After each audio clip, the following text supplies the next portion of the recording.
Okay, I think we are going to get started.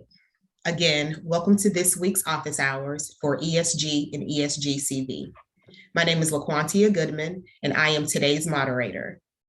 If you are just joining us, please go to the chat and introduce yourself with your name and the region you represent.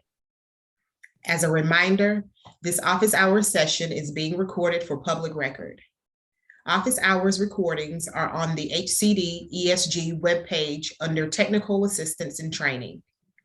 A copy of the slide deck and recording will also be emailed to you by your grant administrator or annual representative. Slide 2, please. How to ask a question. All questions must be submitted in the chat box. Please type your organization and question in the chat box. The team will read questions out loud at the end of the presentation and will provide answers, if possible, throughout the presentation. All questions and answers entered in the chat box will be recorded as part of the public record. Alongside our presenters, we also have several HCD staff, including ESG representatives, ESGCV grant administrators, and other consultants who are able to answer questions during the question and answer session. Slide 3, please. Today's office hours session agenda includes the following: ESG and ESGCV updates, office hours updates, ESG and ESGCV question and answer, and today's spotlight session, authentic engagement of persons with lived experience. Slide 4. We will now have our ESG updates, so I'll hand it over to Connie. Good morning, everybody. 2022 ESG NOFA applications. We will be releasing our NOFA and opening up our solicitations so you can start looking at applications on Monday, June 13th. So it's coming up here real soon. We just got our NOFAs approved, and we will be posting those, and they'll be ready for you to see on June 13th, which is Monday. We have the NOFA webinars. We will get the information and links posted here pretty quick. And those are scheduled for June 16th, which is next Thursday. So again, we'll open up the Eventbrite so we can get you started registering if you're interested in attending the Balance of State and COC NOFA webinars. And again, those will be held on the 13th. I'm sorry, held on the 16th. 2021 ESG contracts for those that were awarded under the 2021 allocation. We have started to execute some of those contracts, and we hope to have all of those done and executed by the end of July or no later than the first part of August. So we are working very hard to get those contracts out for all the 2021 awardees so you can start expending your funds. Those with 2021 or 2020 ESG annual contracts, your expenditure deadline is just a month away. It's July 7th. Please work on getting all your requests for funds, your final detailed expense reports into us. And if you, at this point, don't think you're going to be able to expend any more funds under this contract, please reach out to your ESG grant rep, and they will send you the certification closeout form, and you can submit your final RFF for submit the certification form, and let us know if you will and how much if you're disencumbered. Next slide, please. And I've had this slide up for a couple office hour sessions. Just a reminder, since this personal identifying information, or PII, is still fairly new to a lot of us, just a reminder that as you're submitting your detailed expense reports or DERs, to not identify, have no identifying client information on there. Please put the HMIS number when you're detailing your expenses, or a unique ID number. Again, no client information on your DERs when you're sending it. Again, same thing when if we've requested backup documentation, you should be redacting any kind of personal client information. We now are asking that our grantees submit their request for funds and their detailed expense reports directly into their own personal secure site. If you're not sure what that is, reach out to your grant rep, but I believe that we've got everybody up and running. So you have the link that can get you to your own secure site to start dropping in all this information. Just a reminder, we have we now have a lot of policies and procedure manuals, and they are being posted as they're finalized on the ESG webpage under that resources tab. So far, we have the homelessness prevention manual, we have the PII policy and PII checklist. We have the fair market rent and rent reasonableness checklist, and within the next couple of days, you'll see the fair market rent and rent reasonableness policy document. It's getting ready to be posted to the webpage also, and our policies and procedures on Match. So really great information for everybody. And if you want to discuss it with us or anything that's in those documents, reach out to your grant rep. And we will continue posting more about policies as we get those finalized. Next slide, please. Okay, so it's that time of year again, annual performance reports or APRs. Everybody that had an open 18, 19, and 20 ESG annual contract should have received an email last week from the grant rep with some attachments and instructions how to start submitting your annual performance reports to us or APRs. They're required for all open contracts between HCD and the grantee for the time period of July 1st, 2021 to June 30th of 2022. So even if, for example, the 2019 contract, if that ended in January of this year, you would still report from July 1st of 2021 through that close date. So you still have to tell us expenses and other data. So just if you're not sure and you're kind of confused as far as what's needed in those reports, again, reach out to your grant rep. You can send a question to the ESG NOFA box also. We'll be happy to help you. Next slide, please. So here's some dates for the APRs. This year, there are 3 different Excel workbooks for reporting. The first one is the ESG APR workbook. That's not due to us until August 1st, but again, it's due by August 1st. Then there's the ESG APR cost workbook. That's due by August 1st also. So that's where you guys are reporting expenses that you submitted under each of those contracts, open contracts. And we realized, for example, those that hold 2020 contracts, you'll be wrapping everything up here just in another month. You have till getting those into us by August 1st. So you should be able to have a very accurate picture of your 2020s. The annual ESG projects report is due to us by July 1st. So that is a month ahead. Again, all the instructions that you should have received in your email and attached memo have the dates and links to get you to the ESG webpage and the APR section and what you need to do. If you're still not quite sure, we're happy to help. We also, if you have any questions during our office hour sessions for the next month, we do have one of our reps from the reporting unit that is here to help us answer any questions you may have on your APRs. So this certainly is a great forum to ask those questions. And again, we will continue talking about this throughout June and July, so everybody can remember and ask questions as they come up. And next slide, please. And again, just this is your ESG team. Please reach out to us, or you can always reach us at the ESG NOFA at hcd.ca.gov inbox. Thanks so much. And I will turn it back over to you. Connie, we do have one question for you. Could you please repeat the 2022 NOFA release date and anticipated webinar date? So the NOFAs will be released on Monday, this upcoming Monday, which is June 13th.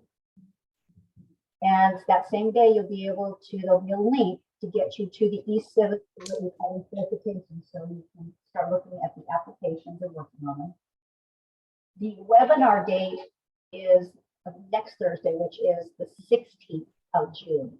And we'll have that information, the ability to get into Eventbrite. In fact, it may be ready now, and start registering. We'll work as fast as we can so we can start registering. Webinars June 16th, next Thursday. The Balance the State webinar will be next Thursday from 9 to 11. The Continuum of Care webinar will be in the afternoon from 1 to 2:30.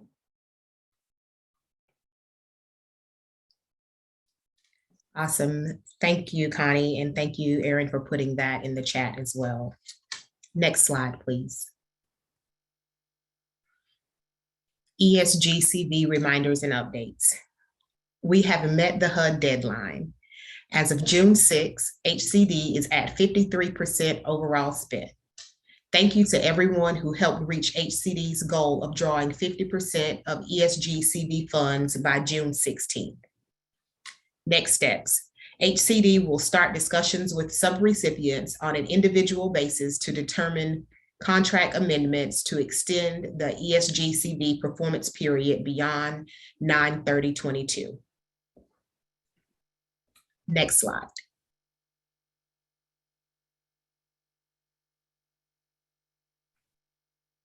As you see, we have the training site link for you that you'll be able to access once these slides are sent out to you. Please take note of our upcoming office hours topics. On 6/15, the 50% spending celebration, 6/22, a documentation clinic, 6/29, coordinated entry system clinic, and 7/6, there will not be an office hours due to the holiday week. Next slide, please. This slide is comprised of our COVID response resources, and you'll be able to access those once these slides are emailed out to you. Next slide.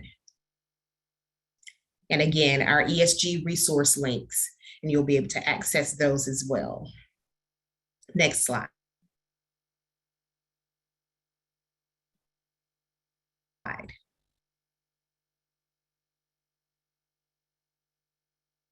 Next slide, please.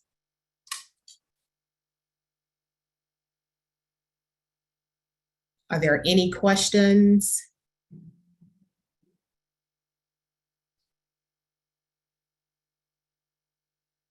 I'm going to go back one slide, please. At this time, we don't have any further questions, but should some come up, you can contact us using this information. That you're contacting your annual ESG rep. Please reach out to them at ESG. Reach out to your ESG representative, or use esg@hcd.ca.gov to reach out, or you can reach out to your ESGCV grant administrator. Next slide. Now I'll hand it over to Chris Pitcher for today's Spotlight Series presentation on authentic engagement of persons with lived experience. Quantia, appreciate it. Thank you all for joining us this morning for our Spotlight Series presentation on authentic engagement with persons with lived experience.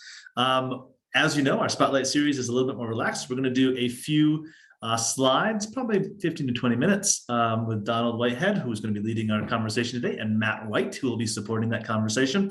And then we hope to get to the end and have time to answer your questions or bring you into the discussion around engaging folks with lived experience in a meaningful manner in your community. It's something that's very important to our work, and we want to have a chance to do that. So get ready for those conversations. Hopefully we get into that about 20, 25, 30 minutes, somewhere in there. And that is really what we'll be doing today. So I'm going to hand it over to Donald to kick us off today. Donald, please go ahead. Thank you very much, Chris. And I want to thank all of you for joining today. This is a very important discussion. We're going to go through a few slides very quickly, but this particular topic we could spend a couple of days on. It is so important and so impactful to programs to have people with lived experience as part of the program to help guide it, to help make decisions that are truly impactful for the lives of homeless individuals and people with lived experience. But we really want to underscore to you the importance of making sure that that engagement is not a check of a box, or it's not something that isn't authentic, that people are really engaged and people are allowed to be a big part of everything you do around the issue of homelessness.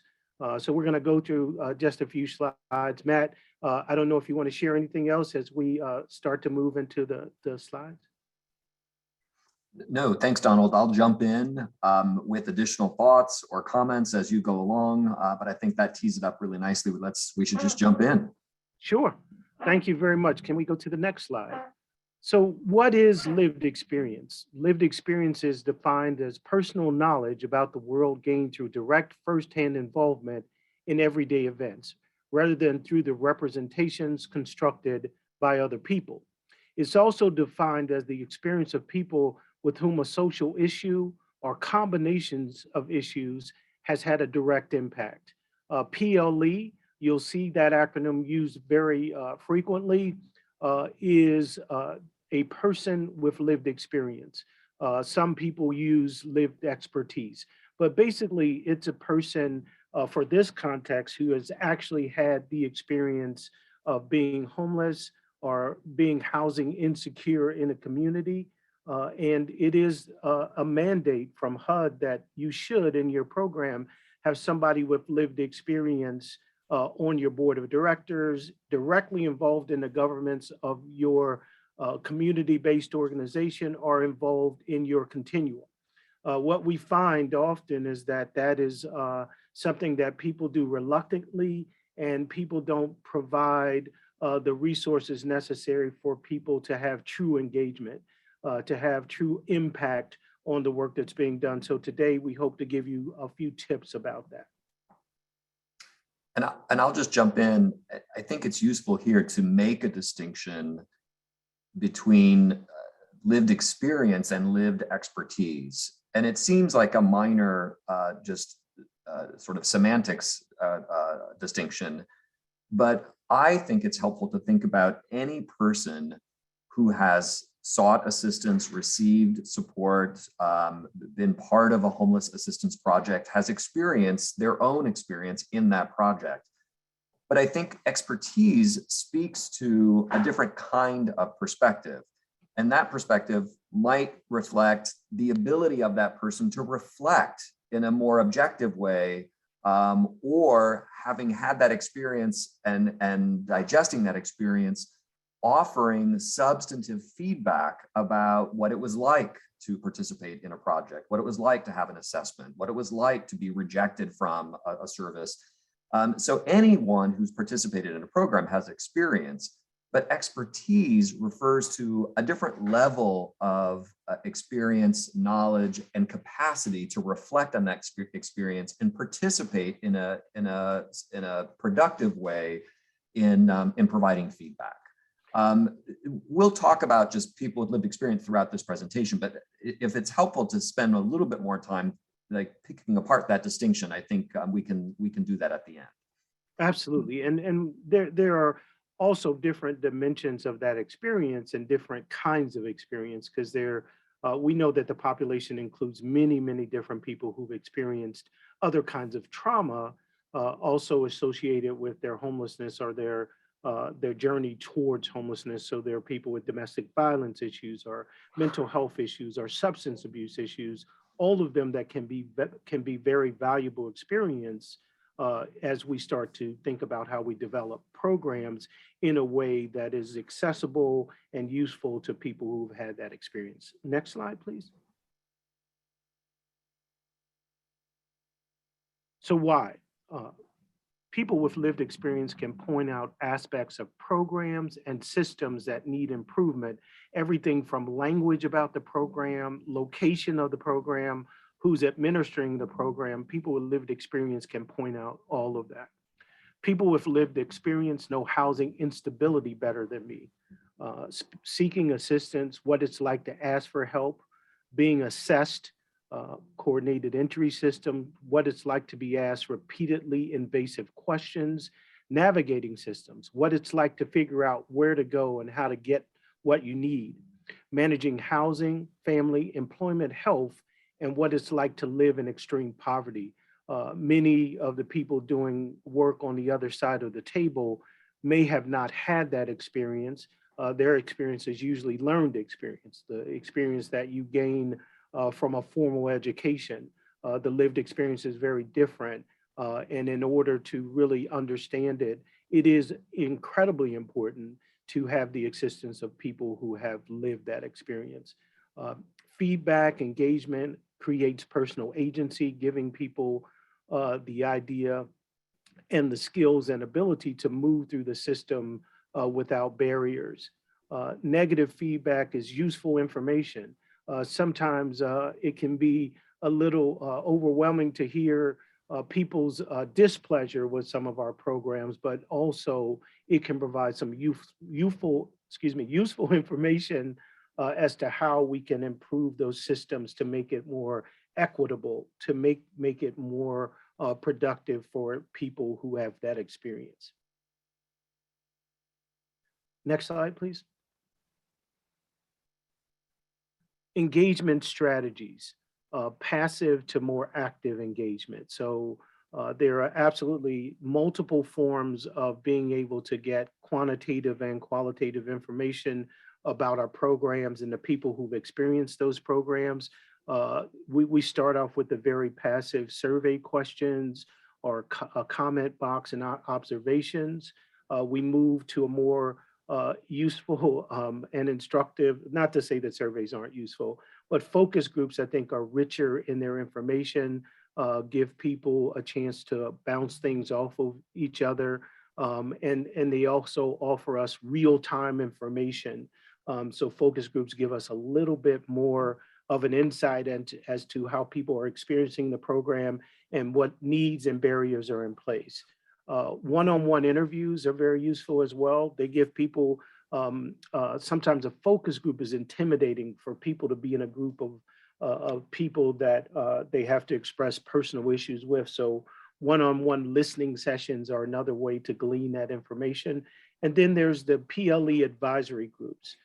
The advisory groups are very, very helpful to pass things through. I have the wonderful opportunity to chair the HUD People with Lived Experience advisory group that is right now looking at HUD's policies and HUD's programs to ensure that people with lived experience and their views are captured in program development and program structure.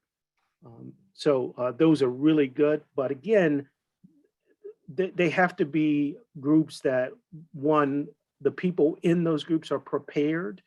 Matt talked about having that lived expertise, not only the lived experience, but the ability to articulate that experience in front of a group of people or share experiences in a way that can be productive.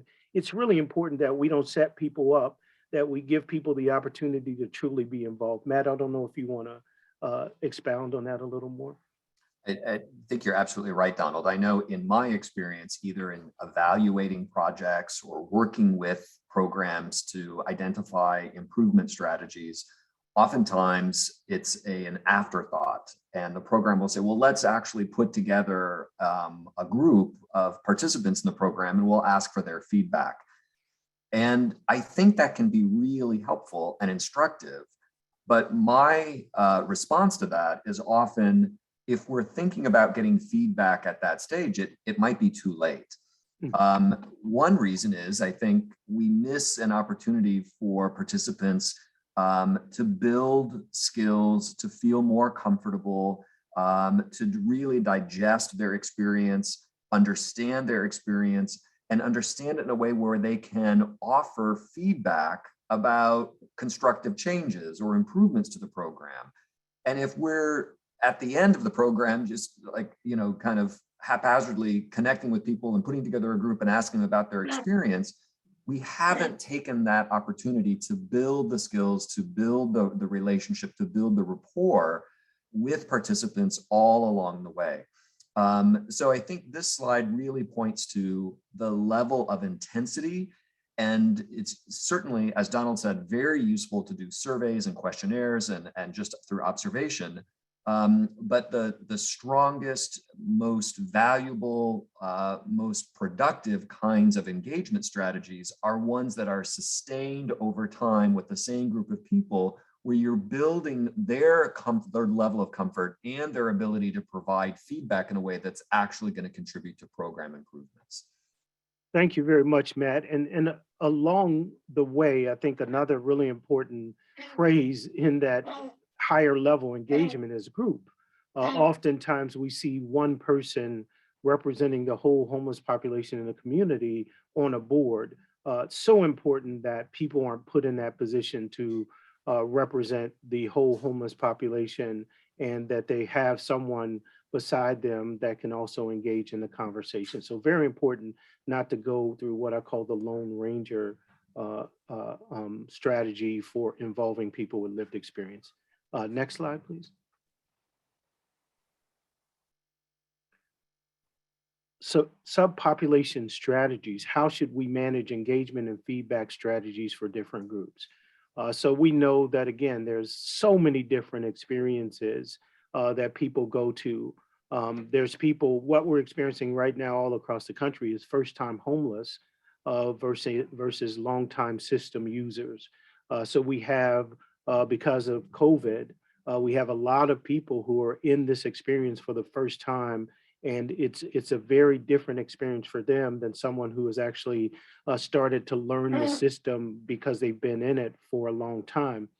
Families versus adults, very different experience. The family shelter system and the single adult systems are very different systems, and very important to make sure that each of those groups is incorporated into whatever system you decide to get your advice from. Youth, again, very different. I think on the federal level, where there has been the greatest kind of development of involvement of people with lived experiences, youth, through the YHDP programs and associated programs that really give the opportunity for a lot of interaction with groups that provide services in the community. That is the best example, and HUD is actually moving towards that, I believe, with the adult population. Domestic violence, veterans, HIV/AIDS, and funder-specific projects are other strategies that are in place and should be treated very differently. I know right now there's a project that is really national in scope, looking at how to create shelters in the future, especially when we encounter things like COVID or whatever new pandemic comes along the way. How should we be looking at shelter in the future? And I know we talked about it here a little bit, but it's a very important discussion that needs to involve every aspect of those subpopulations. Next slide, please. And so incentives, very important part. We do fully believe, and I should say I fully believe, that anytime that we have people involved and they donate their time for any aspect of the service delivery model at any one of those levels, from surveys to advisory groups, we should support them with incentives because they are devoting their time. And many of us, when we are gleaning that information, are being paid for that time ourselves. And you can do it in a number of ways. Listed here, we have gift cards, food, material items, childcare, certificates, transportation, special program incentives, and a living hourly wage. The other really strong form of engagement is actually to hire people with lived experience. They do incredible jobs in some of the positions that are essential to our continuums.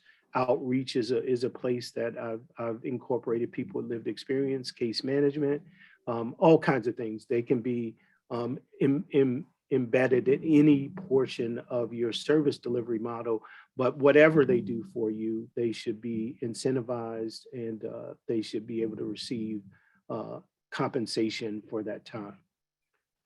Matt, did you want to touch on either one of the last two? Yeah, these are great. And I do believe that it should not be token compensation. It should be compensation that really recognizes the value and input of their work. Next slide, please. So the benefits of working with people with lived experience, what do you get out of it? Sharing feedback supports people with lived experience, sense of involvement and importance. And I would also say it also helps them along with their self-esteem. So as people are more incorporated into programs, their self-esteem grows. It gives them the opportunity to really have agency over their lives and kind of work through the solutions. Providing feedback builds important self-advocacy skills, along with the self-esteem that's built.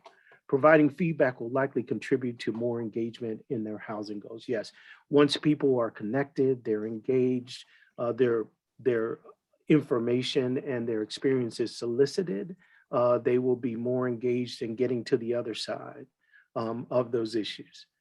So all of these are really, really important after effects of people with lived experience and the benefits along with the compensation that they get being part of these particular projects. Next slide, please. So sensitivities and considerations ensure representative samples of race, age, gender, and unsuccessful project completion.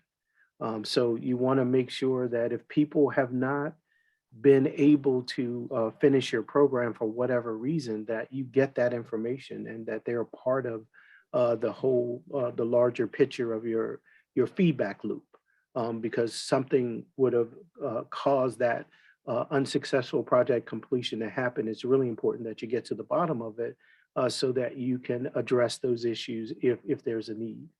Ensure feedback confidentiality is respected and secured. Absolutely important to maintain confidentiality, whether it's a survey group or a listening session, or even some of the information that they would share in a larger group advisory committee. Really important that you certainly provide them with a sense of security about their confidentiality. And integrate engagement opportunities into the design of a project. Again, HUD is doing this at the national level right now. We truly encourage that to happen at the local level as well. When you think about that new project, that you make sure that you understand what the implications of that project are. I remember doing a project that I thought was wonderful in my early days as a service provider. It was an incredible program, really nice, offered a lot of benefits. But then when I talked to homeless people, they said, this is a great program, but none of the transportation options go there. So just a little piece of information that really changes the dynamic, and really important, as Matt said, to have people involved at the start of the project versus bringing them in at the latter stages. And I apologize, I do have a puppy that's sick in the back if you hear a strange noise. So the next slide, please. So engagement is not one and done. The most useful feedback from people with lived experience is the product of thoughtful, respectful, and sustained engagement over time. Again, establish a PLE advisor group that meets regularly. There's a lot of different ways people are doing this. I know one group it's actually in California. What they're doing is they're putting together a group that is representative of the racial makeup of that community. So there is representation from all different groups based on their representation within the homeless community. First time and newly homeless persons may need a bit of space and time to process the experience of housing instability in order to reflect on it and provide feedback. So when you think about putting these groups together, think about it from a perspective of cause no harm. So many times you have to make sure that people are somewhat stable. If you're going to have the experience, people are going to be in a period of instability, but at the height of their crisis, it's almost criminal to ask someone to be a part of a group when they haven't fully started to resolve their situation. So be very thoughtful about that. It goes back to what Matt said in the beginning, the ability to be able to help with information and advisory support is not just about how well they speak or how nice they are. It's really important that they have the real opportunity to do that, and their crisis is not so intense that it'll do them some harm to be a part of that. And last is provide administrative and management support to sustain the PLE advisory group. I see this happen a lot. People create an advisory group, they help it get off the ground, and they walk away. So it's very important to make sure that there is some support administratively and management to make sure that these groups thrive. They can be incredibly important if they thrive, but they can't be important if they don't have support. Matt? Just, yeah, offer some additional thoughts on this. I was part of a person with lived experience advisory group that met on a monthly basis, and the continuum of care would offer specific topics or areas where they wanted the advisory group to provide feedback.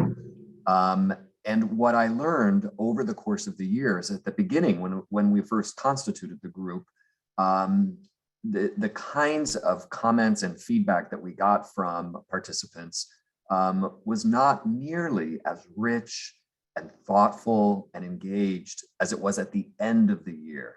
So this really points to the benefit of having a group that meets over a sustained period of time, where they're not only able to kind of process and think critically about their experience and offer suggestions or ideas about how to improve a particular program or the system, but they're building a rapport with one another.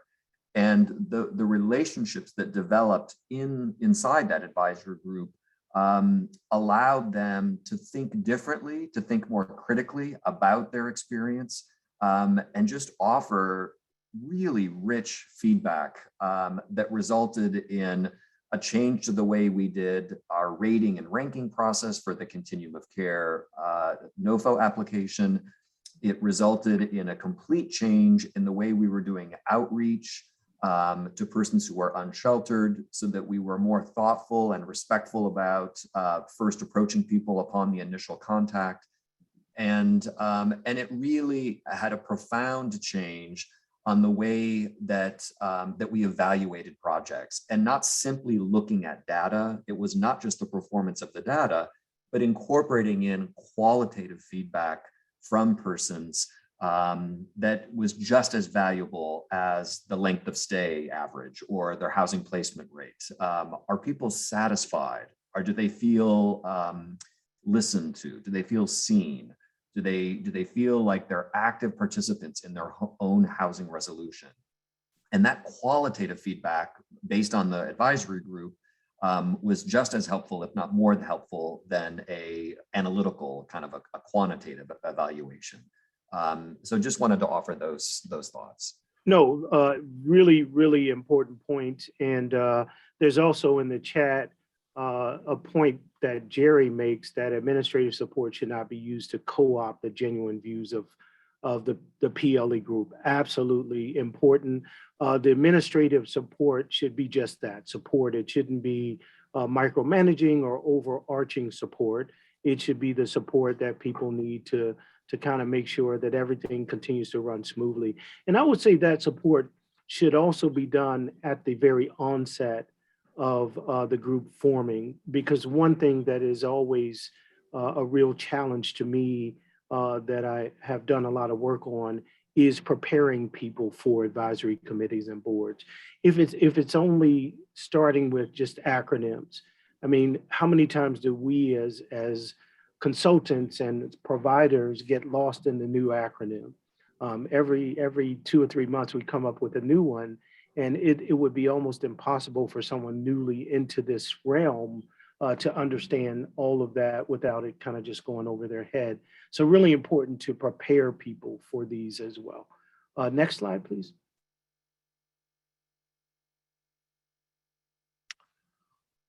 All right, so that is the end of our presentation. Thank you for listening. We would love to hear some questions And at this point, I'm going to turn it over to Chris. Thanks, Donald. Thank you, Matt. And thank again you all for staying with us. We do have a question. Matt answered it in writing, but for those that cannot see the chat, I want to go ahead and re-raise this question. And then I have another one after that. And I lost it in my thread. Here we go. Under incentives, what is an example of special program privileges? I think that was on one of your slides, Donald, and Matt, you kind of gave it a once over. So you'd go ahead and answer that again for us? What I would offer also is many times in our programs, we make special accommodation for people who are working and have a different work schedule. And so oftentimes we'll either prepare a sack lunch, or we'll make, meal times more accommodating, or allow flexibility in curfew. And I like to think about that, not necessarily, maybe privilege is the right word to describe it, but it's just being human-centered and being flexible. And in the same way we can make those relatively painless accommodations in our programs for people who have different work schedules, we can do the same thing for people who are providing feedback and actively engaged in an advisory group. So all of those things, access to separate rooms, eating and meal privileges, curfew hours, all of those things, we can be more flexible in how we manage them. Donald, anything to add to that? No, I think when I think about that, the flexibility, I also think about the need for flexibility in just the kind of common norms that we have in terms of meetings. So making sure that we have meetings with that group at a time that is aligned with whatever kind of programmatic things that are going on. So not inhibiting their ability to get work or get into school, whatever their next goal is, to make sure that we accommodate for those things. Every program at a shelter has a meal time or a time for check-in, making sure that we have meetings that fall in the times that allow them to have the utmost flexibility. Yeah, that's a great point. And while we're talking flexibility, this isn't a question that anyone asks, but it is something that I hear often. Compensation for person with experience is tricky, because some compensation can actually be detrimental and actually make that maybe their benefits or some of their other things that they rely on to support themselves might be at risk, and you have to kind of balance that. So there's not really a one size fits all approach to compensating person with lived experience. We have to be very thoughtful and think and nuanced in the way in which we help folks. Can anyone react to that? How you do that, what you think about that, pitfalls maybe? So I can tell you my approach. So at the National Coalition, I have about 30 people at this point who do technical assistance work as subcontractors with HUD. And what I decided to do was, it does affect their benefits. So my approach to it is to make it worth their while, basically. So we use the same consultant fees for people experiencing homelessness as we do with the rest of our organization. So basically, my consultants make about $150 an hour. Anything above $600 an hour, they have to report to the IRS. The one way that you can get around that in a smaller setting is to make it a gift or make it an honorarium, which is different from them receiving compensation through a salary. But once it gets up to $600, they still need to report it, but they don't have to report a gift. Or so that's one way to get around it. The other way is to talk to your state and ask your state, at least in the things that the state can govern, like TANF benefits or housing that's controlled by the state, you can ask them for a set aside for a special, for groups of people. That's been done with universal guaranteed income projects so that it doesn't cause any harm to the client. And again, I always go back to don't cause any harm. So yeah, that's what I do.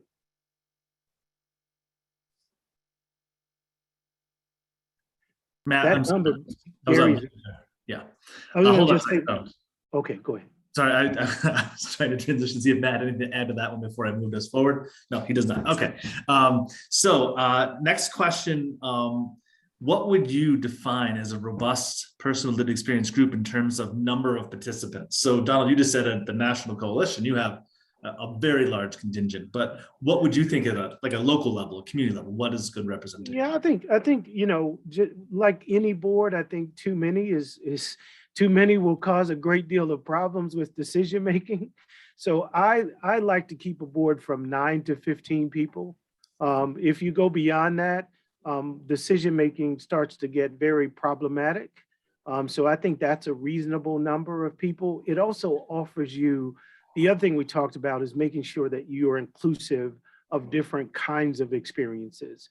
And so I think you need enough people to be able to embrace all the different experiences, to make sure you have geographic and also racial and ethnic backgrounds represented. So I think a 9 to 15 number is a number I've always used. The first time I did an advisory group was back in 1995. It was called the Homeless Think Tank. Forgive me for my use of derogatory kind of language in the title, but that's we weren't as concerned about titles back then. So I've always done from 9 to 15 because of those barriers that start with the decision-making process.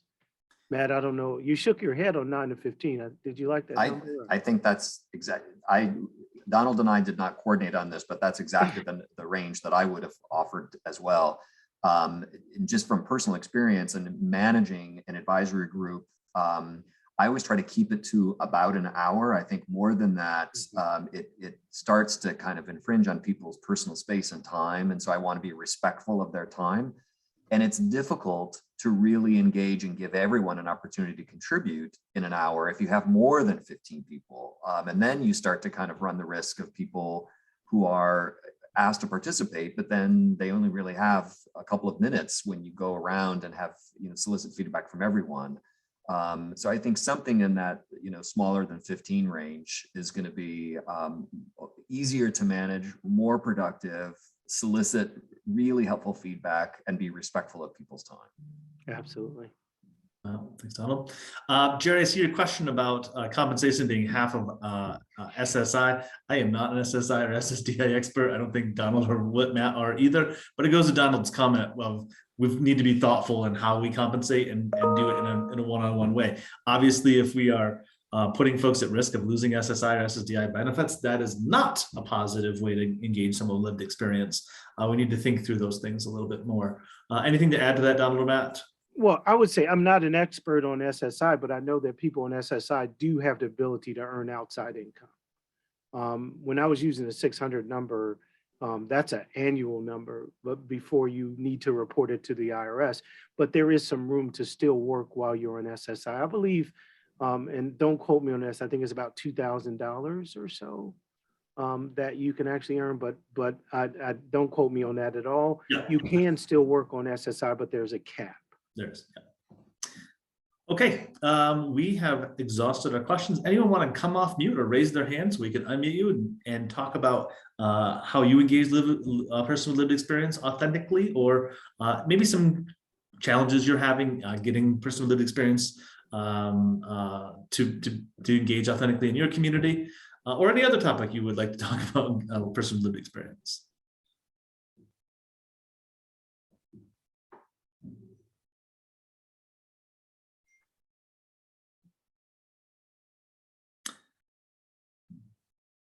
And Veronica has put some SSI information in the chat if you're more interested in that. That is more than we're going to offer as far as guidance around SSI or SSDI. Thank you, Veronica. Okay, seeing no discussion. Chris, oh, yes, please, if I could add just one quick point. I wear 8 hats. I do. One of them is the director of the National Coalition for the Homeless, and we will be rolling out a project that I think really does impact this discussion. Next month, we'll be rolling out something called the Lived Experience Training Academy. And that is a self-monitored learning session that helps people get oriented to boards. with things like the acronyms and also some trauma-informed care and other practices to help people because I do fully believe we have to do a better job of getting people prepared to do this work. And if we do, the authentic engagement really rings through and provides people with all of the things we talked about: the agency, the self-esteem, the self-advocacy. All of that comes through if we get people prepared. Thanks, Donald. Aaron had a comment that we could react to as well. Recommending funding sources for compensating person with lived experience. What have you seen in your communities on ways folks have funded that compensation? So I've seen people use HUD training dollars to do some of the compensation. You can do that. There's a bunch of foundations that really are now moving towards the idea of people with lived experience and racial equity being a part of what you do. So I would also look at some of your banking partners in the community. All of those are ways that people I know have funded this work. Obviously, private donations can do it as well, but those are three distinct examples of being able to fund it that I've seen. And I'm sure Matt and Chris have other thoughts about that as well. Yeah, I would agree, Donald. I think the most flexible and accommodating sources are going to be your private or foundation funding.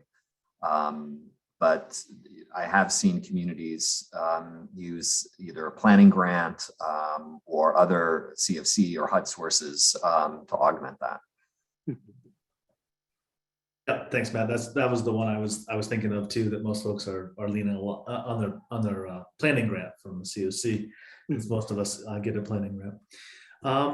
I'm still not seeing anyone that wants to come off mute and talk to us. So, any last thoughts, Matt and Donald, before we close off today's session? I would say that I hope this was helpful to people, but I can't underscore the actual benefit that you get from doing this. We've just seen some remarkable things happen. My board is 60% people with lived experience, and my staff is about 90%. And we get a lot of really good work done. So, and we do a lot of listening to people. So it's really valuable. It's important. And it really changes the dynamics of your service delivery. I agree completely. Yeah. Thank you. Perfect. Thanks, Donald. All right. Well, thank you, Donald. Thank you, Matt, for being with us today. Thank you all for sticking around and talking about personal lived experience. Really appreciate that. We are back at it next week with our office hours, same time, same place. So we hope to see you then. Until then, be well. Thank you.